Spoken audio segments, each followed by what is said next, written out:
Bonjour, je suis Julien, votre professeur de français. Dans cette 7e unité, je vais maintenant vous parler du futur proche. Alors, le futur proche est utilisé pour des actions que l'on va faire prochainement, dans un futur proche, dans un futur immédiat. Comment se construit le futur proche? Il se construit ainsi. Tout d'abord, nous conjuguons le verbe « aller » au présent de l'indicatif et nous conservons le verbe principal à la forme de l'infinitif. Comment cela se concrétise-t-il dans la phrase? La phrase au futur proche sera construite ainsi. Nous aurons tout d'abord le sujet, suivi du verbe « aller » au présent de l'indicatif, et suivi du verbe principal à l'infinitif. Voilà des exemples pour chaque personne, les 6 personnes de la conjugaison. Pour la première personne, nous aurons « je vais étudier le futur proche ». Ici, nous voyons bien que le verbe « aller » est conjugué au présent de l'indicatif à la première personne du singulier, et le verbe « étudier » est conservé à la forme de l'infinitif. Continuons. Deuxième personne.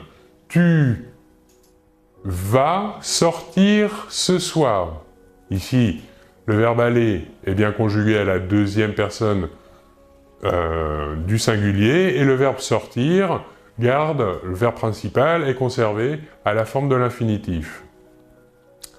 Troisième personne du singulier. Il, elle ou on va aller au restaurant. La même chose, ici le verbe « aller » est conjugué au présent de l'indicatif à la troisième personne du singulier et le verbe principal « sortir » garde sa forme de l'infinitif. À la première personne du pluriel, nous aurons « nous allons manger des petits pois ».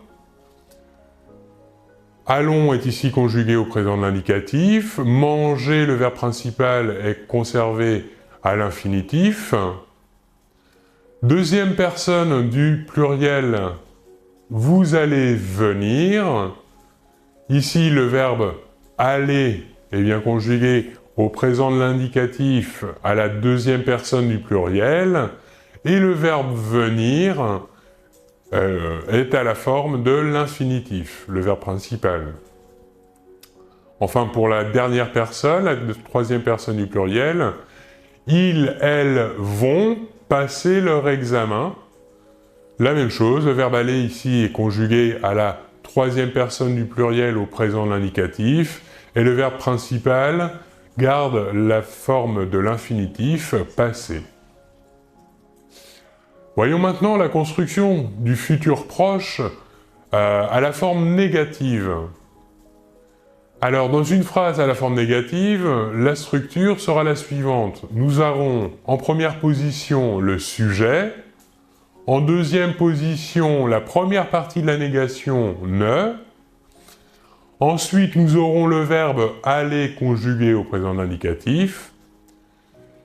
En troisième position, nous aurons la deuxième partie de la négation « pas » qui sera suivie du verbe principal à l'infinitif. Prenons le premier exemple à la première personne du singulier et mettons-la à la forme négative et nous obtiendrons « je ne vais pas étudier le futur proche ». Voilà, pour la conjugaison des verbes au futur proche, je vous remercie beaucoup de votre attention et l'on se retrouve très bientôt. Au revoir.